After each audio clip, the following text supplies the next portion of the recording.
प्यारे दर्शकों नमस्कार। तारीख आज 8 मार्च 2025, दिन शनिवार। हिंदी पंचांग के अनुसार आज फाल्गुन माह के शुक्ल पक्ष की नवमी तिथि है और साथ ही दुनिया भर में आज का दिन अंतर्राष्ट्रीय महिला दिवस के रूप में मनाया जा रहा है। ये दिन महिलाओं के सम्मान में समर्पित है।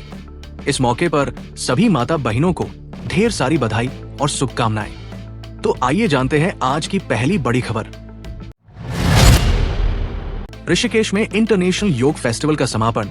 उत्तराखंड से दुनिया को गया स्वास्थ्य संदेश। योग नगरी ऋषिकेश में आयोजित अंतर्राष्ट्रीय योग महोत्सव का समापन हो गया। समापन समारोह में पर्यटन एवं संस्कृति मंत्री सतपाल महाराज मुख्य अतिथि रहे।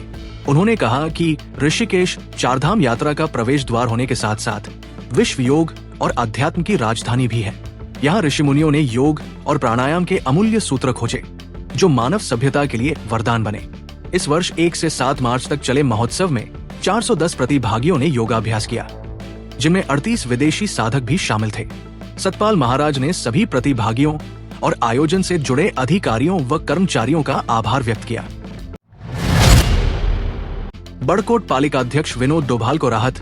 हाई कोर्ट से मिली 15 दिन की अंतरिम जमानत। उत्तराखंड हाई कोर्ट ने बड़कोट नगर पालिका अध्यक्ष विनोद डोभाल को 15 दिन की अंतरिम जमानत प्रदान की है। उनके खिलाफ प्रवीण रावत की कार को टक्कर मारने और विवाद का मामला दर्ज हुआ था। इस मामले में पुलिस ने उन्हें गिरफ्तार कर जेल भेज दिया था। डोभाल ने हाई कोर्ट में अग्रिम जमानत याचिका दायर की, जिसमें उन्होंने आरोपों को बेबुनियाद बताते हुए राजनीतिक साजिश करार दिया। न्यायमूर्ति राकेश थपलियाल की एकल पीठ ने सरकार से जवाब दाखिल करने को कहा है। डोभाल निर्दलीय उम्मीदवार के रूप में नगर पालिका चुनाव जीते थे। उनके भाई संजय डोभाल यमुनोत्री विधायक है और बहन नीलम बिजलवान मुनि की रेती पालिका अध्यक्ष है। पहाड़ी स्वाभिमान रैली पर बोले महेंद्र भट्ट, इस्तीफे की मांग की बजाय जन समस्याओं पर ध्यान दे। भाजपा प्रदेश अध्यक्ष महेंद्र भट्ट ने पहाड़ी स्वाभिमान रैली को लेकर प्रतिक्रिया दी। उन्होंने कहा कि कुछ लोग 2027 के चुनाव के मद्देनजर इस तरह के आंदोलनों से नेता बनने की कोशिश कर रहे हैं। ये रैली गैरसैंण में आयोजित हुई थी, जिसमें अपेक्षित भीड़ नहीं जुटी।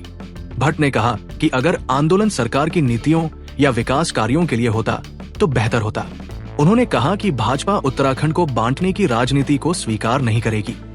मुख्यमंत्री पुष्कर सिंह धामी भी इससे पहले कह चुके हैं कि राज्य में रहने वाला हर व्यक्ति उत्तराखंडी है और किसी भी प्रकार की विभाजनकारी राजनीति बर्दाश्त नहीं की जाएगी। पीएम मोदी के घाम तापो पर्यटन पर कांग्रेस का तंज। बेरोजगारी से जोड़कर दिया करारा जवाब। प्रधानमंत्री नरेंद्र मोदी ने उत्तरकाशी के मुखबा में घाम तापो पर्यटन को बढ़ावा देने की बात कही थी। उन्होंने क्षेत्र की कनेक्टिविटी सुधारने के लिए 2 रोपवे परियोजनाओं की घोषणा भी की। इस पर कांग्रेस प्रदेश अध्यक्ष करण माहरा ने तंज कसते हुए कहा कि भाजपा शासन में बेरोजगारी इतनी बढ़ गई है कि लोग पहले से ही घाम ताप रहे हैं। माहरा ने केदारनाथ यात्रा की दुर्व्यवस्थाओं का हवाला देते हुए कहा कि सुविधाओं की कमी के चलते पर्यटकों को कठिनाइयों का सामना करना पड़ रहा है। उन्होंने कहा कि नेताओं के भाषण देने से पर्यटन नहीं बढ़ेगा, बल्कि पहले बुनियादी सुविधाएं सुधारनी होंगी, तभी प्रदेश में पर्यटक आएंगे। पुलिस भर्ती में आयु सीमा में छूट का मामला। हाई कोर्ट के आदेश तक घोषित नहीं होगा परिणाम। उत्तराखंड हाई कोर्ट ने पुलिस भर्ती प्रक्रिया में आयु सीमा में छूट दिए जाने की याचिका पर सुनवाई की। न्यायमूर्ति राकेश थपलियाल की एकल पीठ ने आदेश दिया कि भर्ती प्रक्रिया जारी रहेगी, लेकिन बिना कोर्ट की अनुमति के परिणाम घोषित नहीं किया जाएगा। चमोली निवासी रोशन सिंह की याचिका में कहा गया कि पुलिस भर्ती वर्षों से नहीं हुई, जिससे कई अभ्यर्थियों की उम्र अधिक हो गई है। याचिका में पुलिस भर्ती की आयु सीमा 22 से बढ़ाकर 25 वर्ष करने की मांग की गई है। हाई कोर्ट ने सरकार को 25 मार्च तक जवाब दाखिल करने को कहा है। बेरोजगार संगठन भी सरकार से कई बार आयु सीमा बढ़ाने की मांग कर चुका है। जादुई लोटा गैंग का भंडाफोड़। धन वर्षा का झांसा देकर ठगी करने वाले 2 आरोपी गिरफ्तार। रुड़की पुलिस ने जादुई लोटा के नाम पर ठगी करने वाले गिरोह के 2 सदस्यों को गिरफ्तार किया है। मुख्य सरगना जितेंद्र फरार है। पुलिस ने आरोपियों के पास से 4 आधार कार्ड, नकदी और एक जादुई लोटा बरामद किया है। आरोपी सोशल मीडिया पर जादुई लोटा का प्रचार कर लोगों को ठगते थे। वे व्हाट्सएप पर वीडियो भेजकर लोटे में चमत्कार दिखाते और लोगों से लाखों रुपए वसूलते थे। लोटे में चुंबक का इस्तेमाल कर चावल के दाने को अपनी ओर खींचने का भ्रम पैदा किया जाता था। पुलिस ने गैंग के खिलाफ मामला दर्ज कर लिया है और फरार सरगना की तलाश जारी है। मांगलिक कार्यों पर विराम। आज से शुरू हुए 8 दिवसीय होलाष्टक।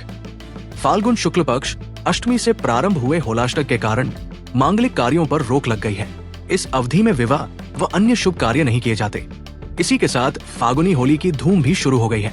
हालांकि शहरों में ढोलक की थाप पर होली गीतों का प्रचलन घट गया है, लेकिन गांवों में अभी भी पारंपरिक मस्ती बरकरार है। इस वर्ष होली का पूजन 13 मार्च को होगा, जिसमें दिन भर पूजा की जाएगी। होलिका दहन भद्रा समाप्त होने के बाद रात में किया जाएगा। रंगों का त्योहार दुल्हंडी 14 मार्च को मनाया जाएगा। इस दिन सूर्य मीन राशि में प्रवेश करेंगे, जिससे पूर्णिमा स्नान का भी महत्व बढ़ गया है। मुख्यमंत्री धामी पहुंचे दिल्ली, केंद्रीय नेताओं से करेंगे मुलाकात। उत्तराखंड के मुख्यमंत्री पुष्कर सिंह धामी दिल्ली दौरे पर हैं, जहां वह केंद्रीय नेताओं से मुलाकात करेंगे। हालांकि उनके इस दौरे को संभावित कैबिनेट विस्तार से जोड़ा जा रहा है, लेकिन सीएम कार्यालय ने इस पर कोई पुष्टि नहीं की है। दिल्ली पहुंचने के बाद धामी ने मशहूर कवि कुमार विश्वास की बेटी के विवाह समारोह में भी शिरकत की।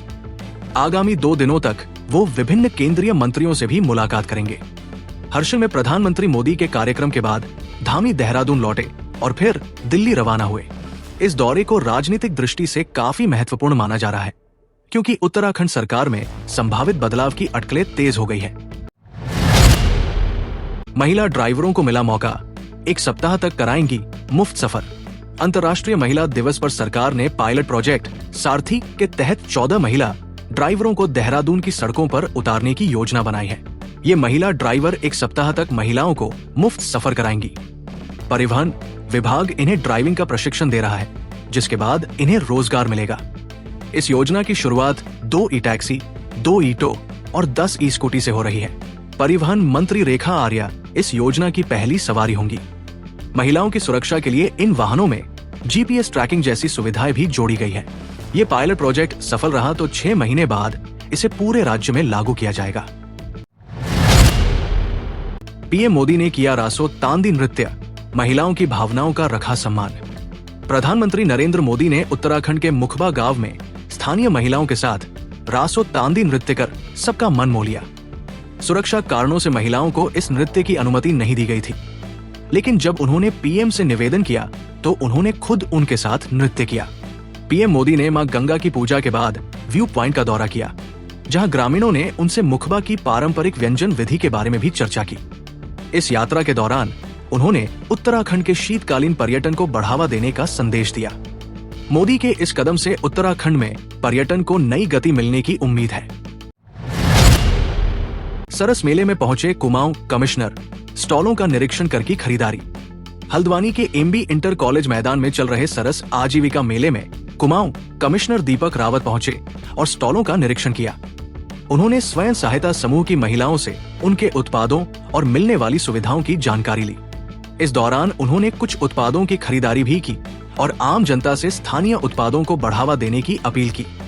उनका कहना है कि ऐसे मेलों से महिला सशक्तिकरण और स्वरोजगार को बढ़ावा मिलता है। अब तक मेले में 1 करोड़ रुपए का कारोबार हो चुका है और आगामी दिनों में इसमें और बढ़ोतरी होने की संभावना है। बसंतोत्सव का आगाज, राजभवन में सजे रंग बिरंगे फूल। उत्तराखंड राजभवन में 3 दिवसीय बसंतोत्सव का शुभारंभ राज्यपाल लेफ्टिनेंट जनरल गुरमीत सिंह ने किया। इस उत्सव में फ्लोरिकल्चर और हॉर्टिकल्चर से जुड़ी 26 राजकीय विभागों और 188 निजी संस्थाओं ने स्टॉल लगाए हैं। यहाँ विभिन्न प्रजातियों के रंग बिरंगे फूलों की प्रदर्शनी लगाई गई है, जिसे आम जनता के लिए खोला गया है। 8 और 9 मार्च को लोग सुबह 9 बजे से शाम 6 बजे तक इस उत्सव का आनंद ले सकेंगे। बसंतोत्सव में कल्ट फ्लावर प्रतियोगिता भी आयोजित की जा रही है, जिसमें इस बार महिलाओं के लिए विशेष श्रेणी रखी गई है। आयोजकों का उद्देश्य उत्तराखंड में कृषि और बागवानी को बढ़ावा देना है। प्यारे दर्शकों, ये थी आज की प्रमुख खबरें। ओह न्यूज उत्तराखंड को सब्सक्राइब करें और बेल आइकन दबाएं, ताकि आपको उत्तराखंड की हर छोटी बड़ी खबर सबसे पहले मिले। नमस्कार।